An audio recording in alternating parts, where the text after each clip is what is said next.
다해 감사하라. 주님께서 우리를 주님의 자녀로 불러주셨습니다. 예배자로 불러주시고 아버지로 부를 수 있는 영광을 주셨습니다. 예수님을 따라가는 우리는 성도로서 주님의 말씀을 잘 순종하고 있을까요? 지금 환난 속에 계십니까? 그 속에서도 믿음을 지키고 계시지요. 말씀과 기도로 또 감사로 우리는 그 환난을 이겨내고 있지요. 근심 속에서도 기뻐하고 가난 속에서도 부요하게 다른 사람들을 나누고 있지요. 주 안에서 그리스도 안에서 우리는 기쁘고 감사하고 부요한 하루를 보내는 우리는 그리스도를 따르는 성도입니다.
고백하며 신나게 찬양하겠습니다.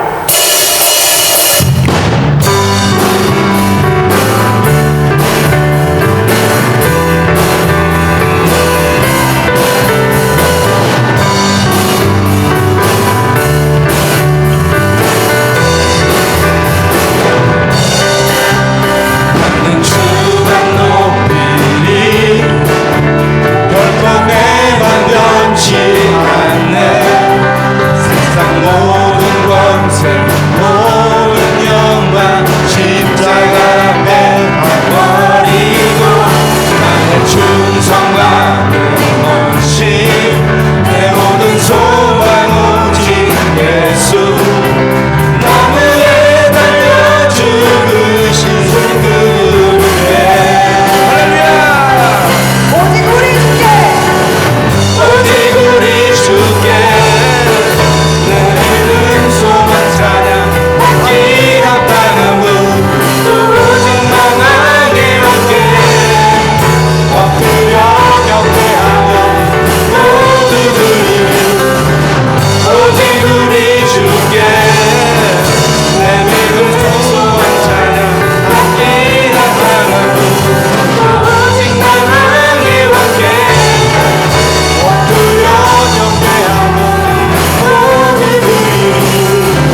우리 이 시간에 다 함께 인내송으로 예배를 향해 나아가겠습니다.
나가실 때 뒤에 문을 좀 이렇게 닫아주시면은 아이들이 좀 더 편할 수 있을 것 같습니다. 저희도 그렇고요. 나가실 때 문을 좀 닫아주시면 감사하겠습니다.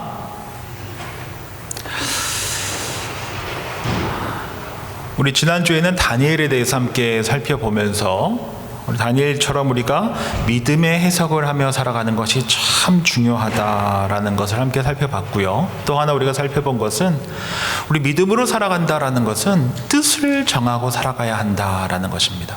하나님께서 나를 하나님께 영광 돌리기 위한 귀한 도구로서 한 분 한 분을 부르셨다라는 것을 믿고 뜻을 정하고 살아가는 것이 참으로 중요합니다. 모쪼록 우리 귀한 베리하늘 장로교회 귀한 성도님들 한 분 한 분이 우리 삶에, 우리 가정에, 우리 교회의 주어가, 주인이 하나님이심을 늘 고백하면서 늘 말씀이 삶과 교회와 가정의 기준이 되는 그러한 신앙생활하며 하나님께 영광 돌리는 저와 여러분들이 될 수 있기를 축원합니다.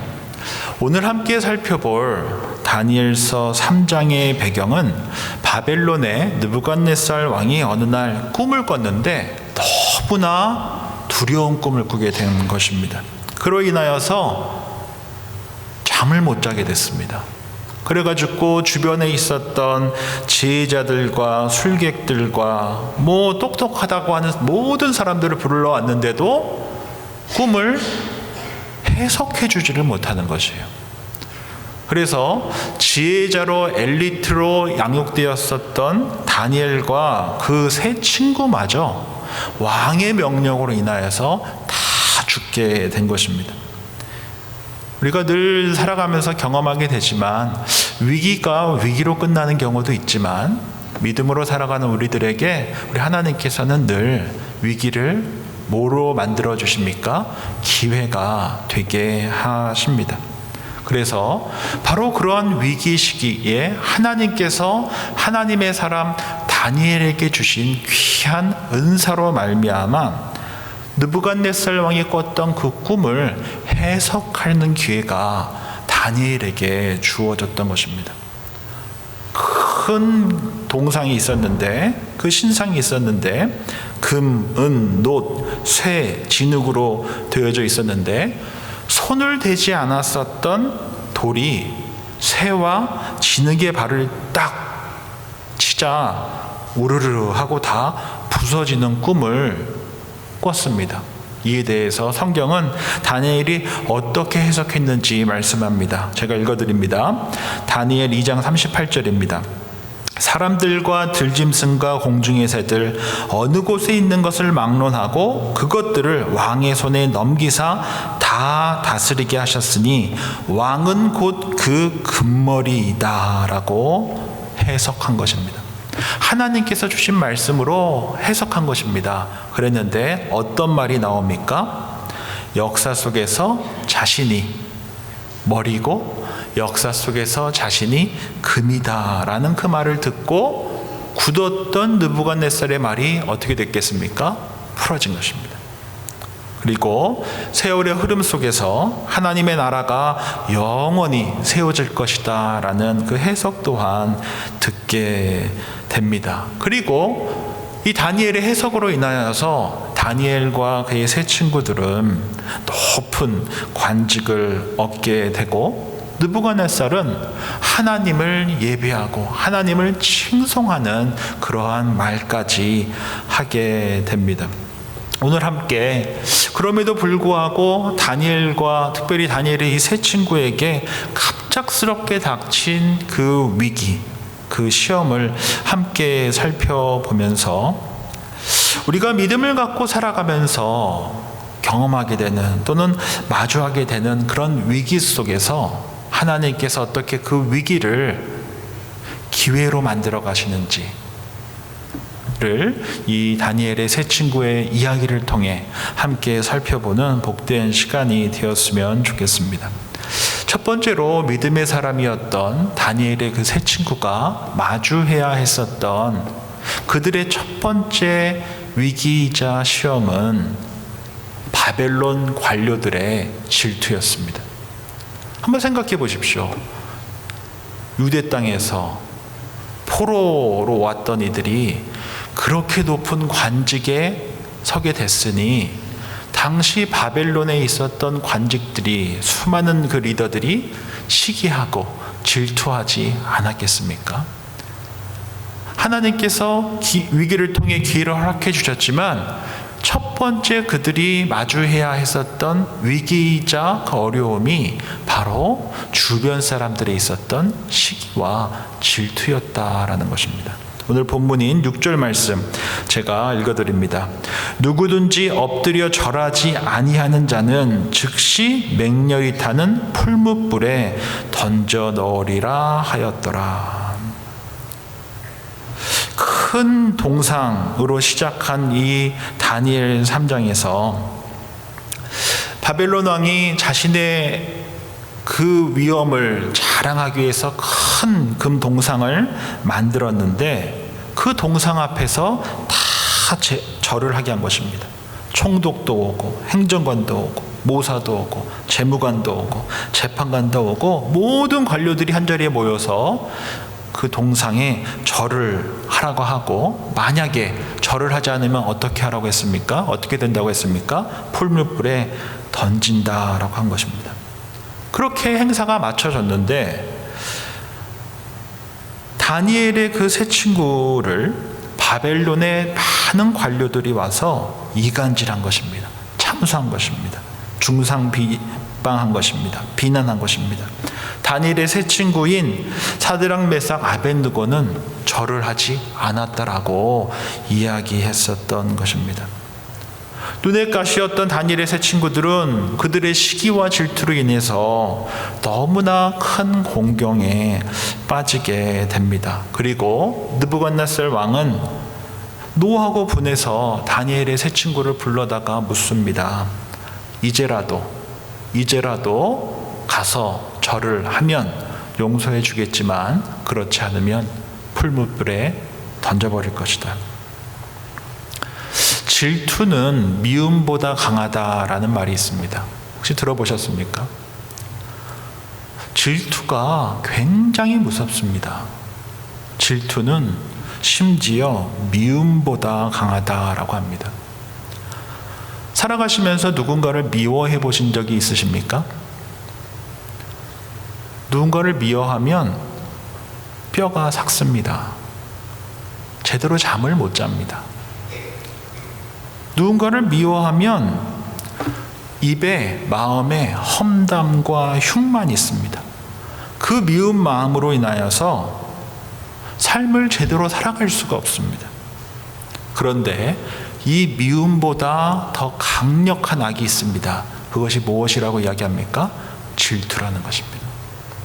미움도 우리의 삶을 너무나 아프게 하지만 질투는 그냥 아픈 것에서 끝나지 않고 더 험한 일들이 일어나게 한다라는 것입니다. 아담과 하와에게 두 아들이 있었습니다. 가인은 하나님께서 자신의 제사는 받지 않고 자신의 동생 아벨의 제사만 받자 질투심에 어떻게 했습니까? 자신의 친동생을 쳐 죽였습니다. 요셉의 형들은 요셉이 아버지의 사랑을 다 독차지하자 어떻게 했습니까? 자신의 친동생을 웅덩이에 던져서 죽으라고 그랬습니다. 사울은 다윗을 질투했습니다. 그래서 그의 귀 속에 계속 맴도는 노래가 있었습니다. 다윗은 만만이요? 자기는 천천이다. 다윗은 왜 만만인데 나는 천천이지? 라고 하는 그 노랫말이, 아이들의 그 노래가 귀 속에서 떠나질 않는 것입니다. 마음에서 떠나질 않는 것입니다. 결국 어떻게 됩니까? 창을 들어서 다윗에게 던졌습니다. 그 평생에 다윗을 질투하고 미워하며 역사 속에서 사라진 인물이 바로 이스라엘의 초대왕 사울입니다. 그만큼 질투는 무섭습니다. 그래서 아가서 8장 6절에 보면 질투는 소울같이 잔인하며 불길같이 일어난다라고 했습니다. 잠언에 보면 질투와 시기는 뼈를 썩게 한다라고 말씀했습니다. 더 큰 문제는 우리가 질투가 그렇게 무서운지 알면서도 죄로 살아가는 우리들은 질투에 중독되어져 있다는 것입니다. 떠나고 싶은데 떠나지질 않습니다. 질투가 그만큼 무섭습니다. 요한복음 21장에 보면 예수님을 3번 부인했던 베드로에게 우리 주님께서, 부활하신 주님께서 찾아와서 물으셨습니다. 너가 나를 사랑하느냐? 너가 나를 사랑하느냐? 너가 나를 사랑하느냐? 울먹이며 베드로가 3번이나 고백했습니다. 주님, 제가 주님을 사랑하시는 거 주님께서 아시잖아요. 라고 하며 믿음의 고백을 했습니다. 그리고 나서 베드로가 예수님께서 베드로에게 뭐라고 말씀하셨습니까? 요한복음 21장 18절입니다. 내가 진실로 진실로 내게 이르노니 내가 젊어서는 스스로 띠띠우고 원하는 곳으로 다녔거니와 늙어서는 내 팔을 벌리리니 남이 내게 띠띠우고 원하지 아니하는 곳으로 데려가리라. 예수님께서 베드로에게 그가 앞으로 어떻게 죽게 될 것인지를 상세하게 말씀해 주신 것입니다. 베드로는 로마에서 거꾸로 십자가에 달려 죽게 되었습니다. 이 말씀을 들었던 베드로가 예수님께 무엇을 물어봤는지 아십니까? 언제 그렇게 되나요? 라고 묻지 않았습니다. 왜 그렇게 되나요? 라고 묻지 않았습니다. 오히려 예수님 옆에 있었던, 예수님께서 사랑하는 제자라고 했었던 요한을 보면서 이렇게 묻습니다. 그러면 요한은 어떻게 되나요? 자신은 예수님을 3번이나 부인했습니다.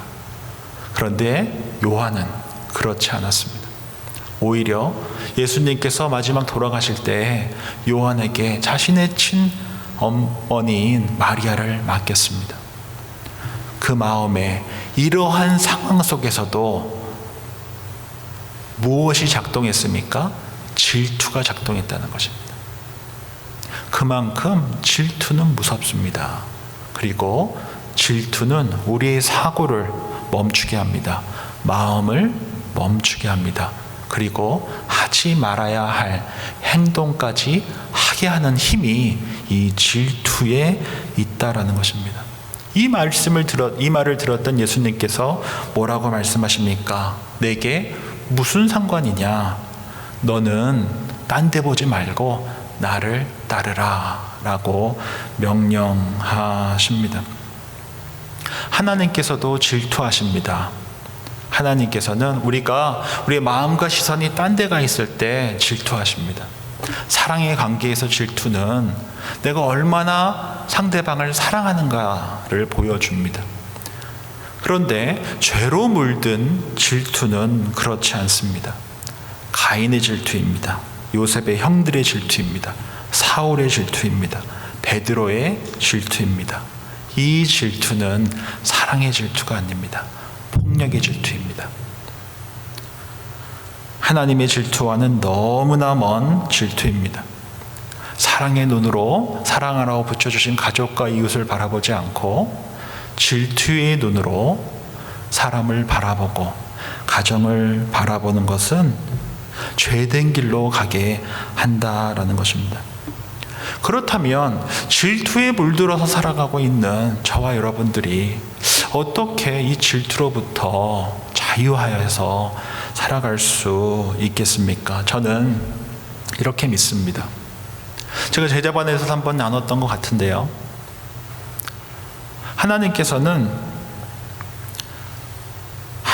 사람에 따라서 5달란트도 주고 2달란트도 주고 1달란트도 주십니다. 그 달란트를 5개 받은 것과 2개 받은 것과 1개 받은 것은 누구한테 그 주권이 있습니까? 하나님께 있습니다. 이것이 중요합니다. 하나님의 주권으로 누군가에게는 5달란트를 주고 누군가에게는 2달란트를 주고 누군가에게는 1달란트를 준다는 것입니다. 그런데 5달란트 받았던 이와 2달란트 받았던 이들은 옆에 보지 않고 하나님만 받습니다. 그리고 자신이 해야 할 일을, 사명을 충성을 다해서 했습니다.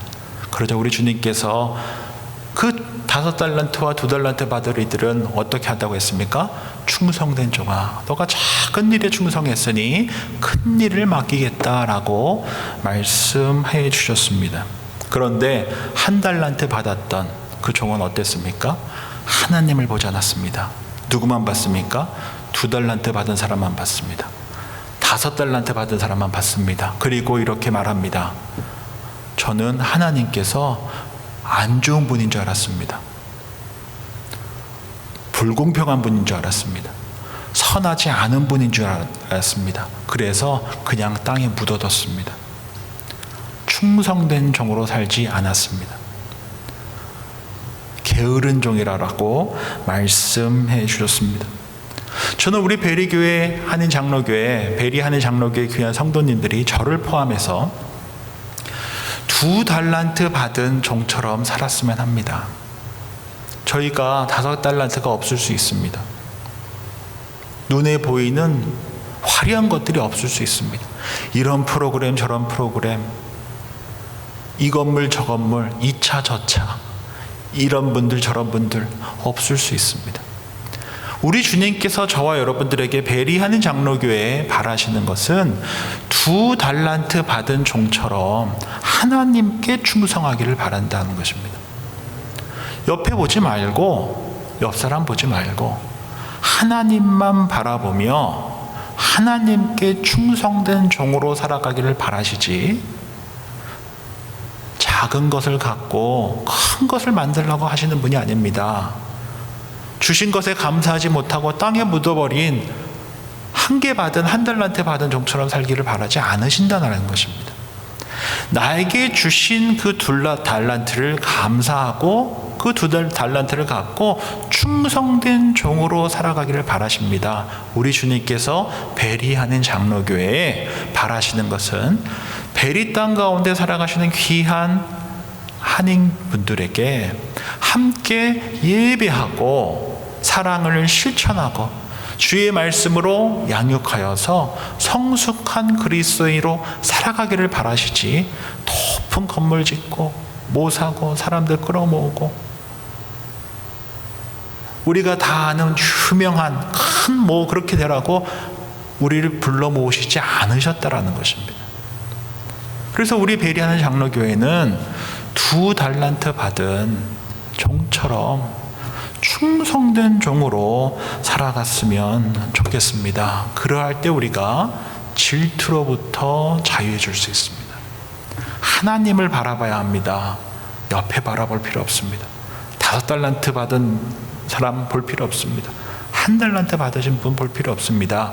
나에게 주신 것은 하나님의 주권으로 나에게 부여된 것이니 감사하며 주어진 자리에서 충성된 종으로 살아가기를 우리 주님께서 바라십니다. 그러할 때 우리가 질투로부터 자유해질 수 있다는 사실 잊지 말고 2달란트 받은 자로 살아갈 수 있는 저와 여러분들이 되었으면 좋겠습니다.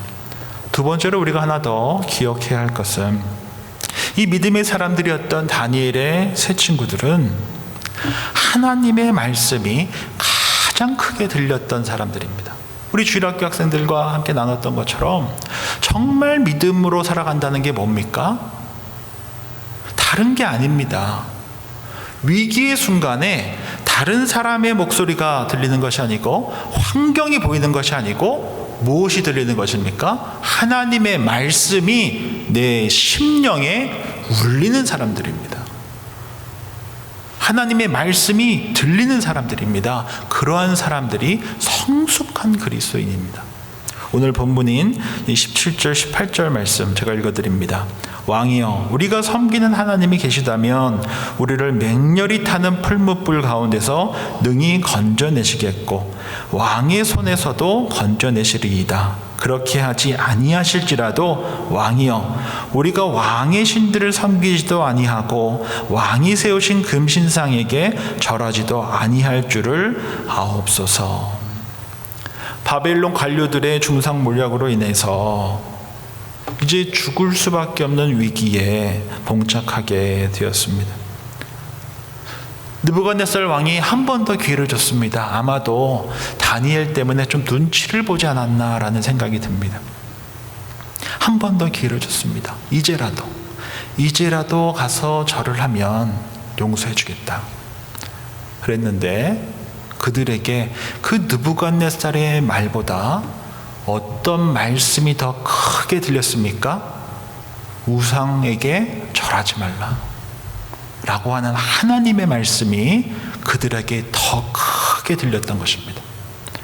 그 말씀으로 인하여서 느부갓네살의 말에 왕의 말이 들리지 않았던 것입니다. 하나님의 말씀에 압도되어서 살아갔던 사람들입니다. 하나님의 말씀에 드리븐되어서 살아갔던 사람들입니다. 그래서 하나님의 말씀이 그들에게 울렸기 때문에 두렵지 않았던 것입니다. 느부갓네살 왕 앞에서도 두렵지가 않았습니다. 왜요? 하나님의 말씀이 내게 들렸기 때문입니다. 하나님께서 나와 함께 하심이 너무나 분명했기 때문이다라는 것입니다. 말에는 무게가 있습니다.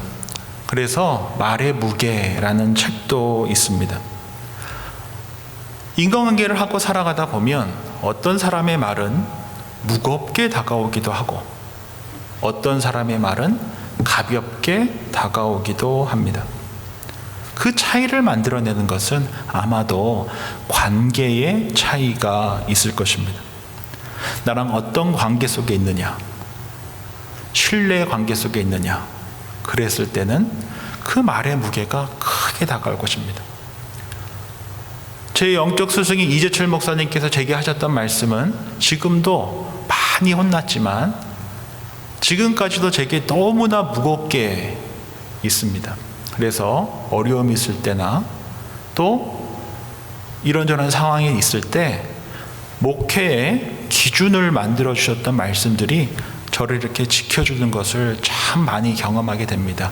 그분께서 제게 하셨던 말씀들이 저에게 무겁게 있기 때문입니다. 신뢰관계 속에서 있기 때문입니다. 그런데 신뢰관계 속에서 있지 않은 말은 가볍게 들립니다. 그렇지 않겠습니까? 신뢰가 깨지면 말이 가볍게 들립니다. 그래서 부모가 자녀에게 한 말은 무겁습니다. 사랑과 신뢰관계 속에 있기 때문에 그렇습니다. 인생을 살아가면서 가장 많은 영향을 끼치는 이는 다른 이들이 아닙니다. 부모님입니다. 부모와 자녀는 사랑과 신뢰 관계 속에 있기 때문입니다. 그리고 그 말이 자녀들을 무겁게 그들의 삶에 깊숙이 남아 있기 마련입니다. 그렇다고 한다면은 우리 그리스도인들에게 어떤 사람들이 성숙한 사람들이며 어떤 사람들이 미숙한 사람들이겠습니까? 하나님의 말씀이 무겁게 들리는 이들이 성숙한 그리스도인들 아니겠습니까?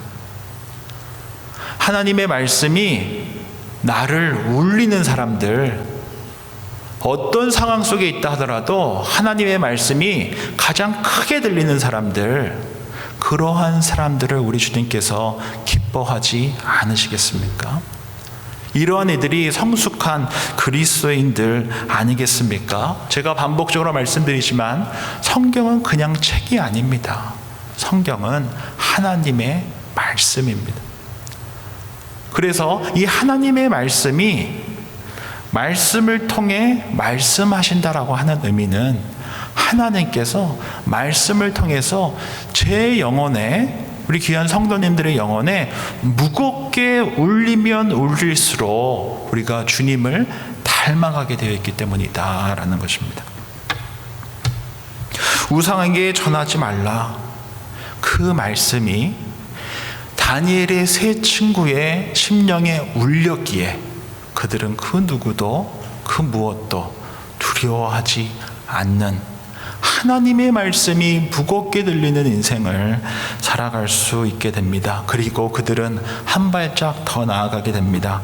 18절 말씀에 보면 그렇게 하지 아니하실지라도 왕이여 우리가 왕의 신들을 섬기지 아니하고 왕이 새기신 금신상에게 절하지도 아니할 줄을 아옵소서라고 그들이 화답하는 것을 보게 됩니다. 하나님께 기도드린 것입니다. 그렇게 하지 아니하실지라도 금신상에 절하지 않습니다 라고 기도로 주의 말씀에 화답한 것입니다. 믿음에 답을 한 것입니다. 말에 무게가 있다라는 것은 그 들은 말에 어떻게 하는 것입니까? 믿음으로 화답하는 것입니다.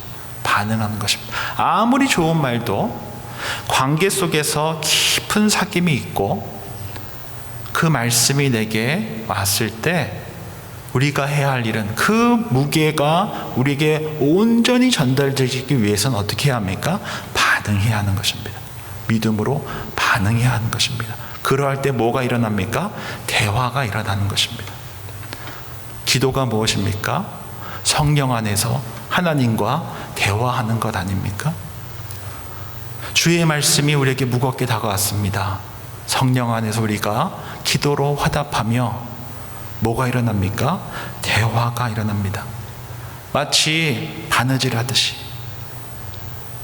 뜨개질 하듯이 날실과 시실이 엮이고 엮여서 무엇이 만들어집니까? 천이 만들어지듯이. 그 천이 바로 무엇입니까? 하나님 안에서 우리가 대화하는 것입니다. 기도의 사람으로 살아가는 것입니다. 소통이 일어나는 것입니다. 공명이 일어나는 것입니다. 오해가 아니라 이해하며 하나님의 뜻에 온전히 순종하며 살아갈 수 있게 된 것입니다. 그러므로 그렇게 하지 아니하실지라도 라고 하는 다니엘의 세 친구들의 그 고백은 하나님의 말씀, 우상에게 절하지 말라 라고 하는 그 말씀이 그들의 심령에 무겁게 울렸을 때 기도하며 하나님께 화답한 믿음의 고백이다라는 것을 우리가 기억해야 한다라는 것입니다. 그렇다면 우리가 어떻게 다니엘의 세 친구처럼 하나님의 말씀에 믿음의 화답을 하며 살아갈 수 있을까요? 두 가지를 권면드립니다. 첫 번째로 설교 말씀을 잘 들을 수 있기 바랍니다. 무엇보다 설교 말씀은 하나님께서 한 교회에 보내주신 목회자를 통해 그의 삶과 인격을 통해 전달되어지는 말씀입니다. 그래서 제가 부족하면 부족할수록 부족한 말씀을 들을 수도 있으십니다. 그러나 잊지 마셔야 될 것은 하나님께서 베리교회에 저를 보내주셨다라는 그 믿음을 갖고 계셔야 됩니다. 하나님께서 저를 보내주셨습니다라고 저는 믿습니다. 그래서 귀한 성도님들께서도 박창영 목사는 하나님께서 보내주셨어 라고 고백할 수 있으셔야 합니다. 부족하다 여기시면 밥 한 번 사주시고 기도해 주시고 격려해 주십시오. 하나님께서 보내주신 그 개교회에 담임 목사를 통해 하나님께서는 말씀을 맡기셨습니다. 그리고 그 말씀으로 사랑하라고 붙여주신 귀한 성도님들을 말씀으로 먹이는 일이 바로 우리 목회자가 해야 할 첫 번째 일입니다.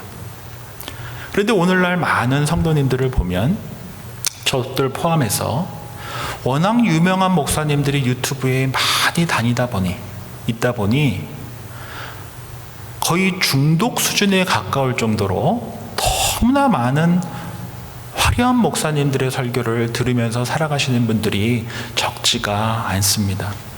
듣지 말라고 말씀을 드리는 것이 아닙니다. 그 유명한 목사님께서 하나님께서 맡겨주신 그 성도님들을 향해서 하나님께서 주신 말씀을 전하는 것입니다. 그렇지 않겠습니까? 유튜브에서 강연하라고 하나님께서 주신 게 아닙니다. 그 교회에 하나님께서 주신 말씀을 전하라고 그 목사님을 세우신 것입니다. 그러다가 때론 성경 공부를 하거나 설교를 듣거나 성경을 읽다가 좀 이해가 안 되는 부분이 있으면 찾아보실 수 있습니다. 그런데 중독 수준으로 이 교회 저 교회 막 쇼핑하면서 유튜브로 설교 들으면서 신앙생활하는 것은 저는 옳지 않다라고 믿습니다. 목회자의 설교는 사람의 말이 아닙니다. 하나님께서 그 교회 담임 목사에게 허락해 주신 그 삶과 인격을 통해서 전해지는 하나님의 말씀입니다. 그렇게 믿고 들을 때 성령께서 아무리 부족한 목사라 하더라도 일하십니다. 그래서 우리 귀한 성도님들께 제가 부탁드리고 싶은 것은 이 주보를 한번 펴보십시오.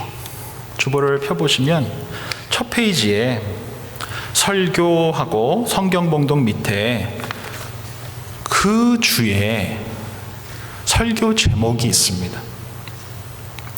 그리고 저는 설교 본문을 길게도 안 합니다. 보통 한 절밖에 안 합니다. 왜 그럴까요? 이 한 절 붙들고 한 주간 기도하시라고. 형편이 되시면 3페이지 피셔서 성경 퀴즈도 한번 풀어보시면서 본문도 한번 읽어보시면 더 좋습니다. 그럴 여력이 안 되시면 그 성경 한 절 읽으시면 제일 그것도 좋고, 그것도 안 되시겠다 싶으시면 설교 제목 붙들고 한 주간 식사하실 때마다, 주무실 때마다, 자녀들 축복기도 해주실 때마다 이 기도 제목을 붙들고 기도하시는 것이 제가 보기에는 훨씬 더 성숙한 그리스도인으로 살아가실 수 있습니다. 식사할 때마다 그리 아니하실지라도 나와 함께 하시는 주님 감사합니다. 우리 귀한 다음 세대들 그리 아니하실지라도 하나님께 충성하며 살아가는 인생들 되게 해주십시오. 이 제목 하나 붙들고 한 주를 기도하면서 살아가는 삶이 더 근사하지 않겠습니까? 그리고 이 말씀을 붙들고 기도하실 때 이 기도가 정말 내 삶에 깊숙이 들어와 앉아 역사하지 않으시겠습니까? 유튜브에 앉아가지고 이 목사님 저 목사님 들어오면서 하는 것이 정말 우리 귀한 성도님들의 영혼을 막 울리십니까? 저는 그렇게 믿지 않습니다. 말씀을 통해 말씀하시는 하나님을 만나셔야 됩니다. 그리고 그 말씀 붙들고 기도하셔야 됩니다. 그래야 말씀이 크게 들리는 인생을 살아갈 수 있다라는 사실 잊지 않고 살아갈 수 있는 우리 귀한 베리하는 장로교회 성도님들 될 수 있기를 바랍니다. 오늘은 다니엘서 3장을 함께 살펴봤습니다. 우리 귀한 베리하는 장로교회 귀한 성도님들께서 정말 저와 함께 2달란트 받은 종으로 살아갈 수 있기를 바랍니다. 베리 땅 가운데 우리에게 허락하신 이 2달란트를 충성된 종으로서 해야 할 일을 잘 감당하며 살아갈 수 있는 저와 여러분들이 되었으면 좋겠습니다. 뿐만 아니라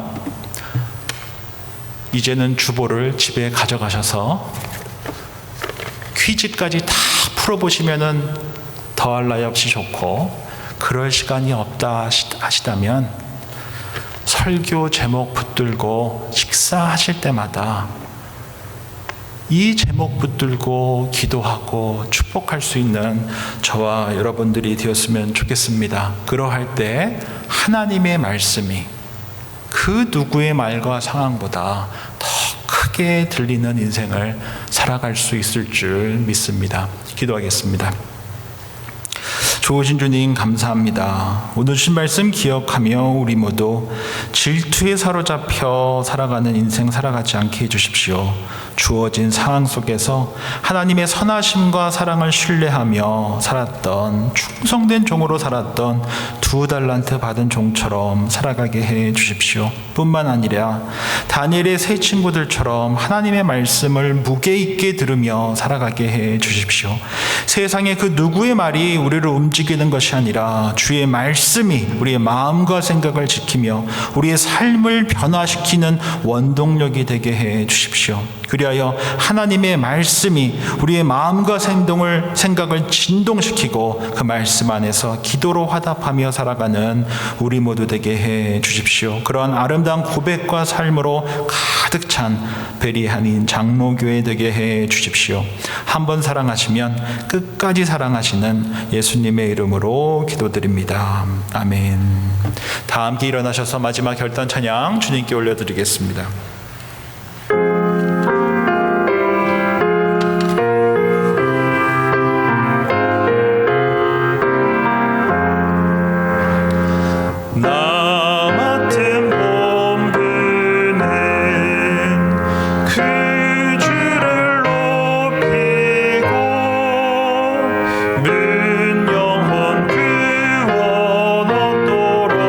잘 인도함이라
감사합니다. 오늘 주신 말씀 기억하며 우리 모두 질투에 사로잡혀 살아가지 않게 해 주십시오. 오히려 2달란트 받은 종처럼 주어진 상황 속에서 하나님의 그 귀한 사명만 붙들고 충성하며 살아가는 우리 모두 되게 해 주십시오. 뿐만 아니라 다니엘의 세 친구들처럼 주의 말씀을 무겁게 들으며 살아가게 해 주십시오. 우상 숭배하지 말라고 하신 주의 말씀이 느부갓네살 왕의 명보다 더 크게 들렸던 것처럼 우리 개개인의 삶 속에서 우리 가정에도 우리 교회에도 그 어떤 세상의 소리보다 주의 말씀이 더 크게 들리게 해 주십시오. 그래야 우리 귀한 배리하는 장로교 성도님들 한 분 한 분이 주의 말씀을 무겁게 들으며 살아가게 해 주십시오. 주의 말씀의 기도로 아름다운 화답을 만들어가며 살아가게 해 주십시오. 다니엘의 세 친구들처럼 그리하지 아니하실지라도 감사하고 순종하며 믿음의 길을 걷겠노라고 고백하며 살아가게 해 주십시오. 우리 주 예수 그리스도의 은혜와 하나님 아버지의 사랑과 성령의 교통하심이 주어진 삶 속에서 충성된 종으로 살아가며 주의 말씀을 무겁게 들으며 아름다운 화답으로 살아가기를 다짐하고 결단하는 주님의 사람들과 베리한인 장로교회 위에 이제로부터 영원까지 함께 하시기를 간절히 축원하옵나이다. 아멘.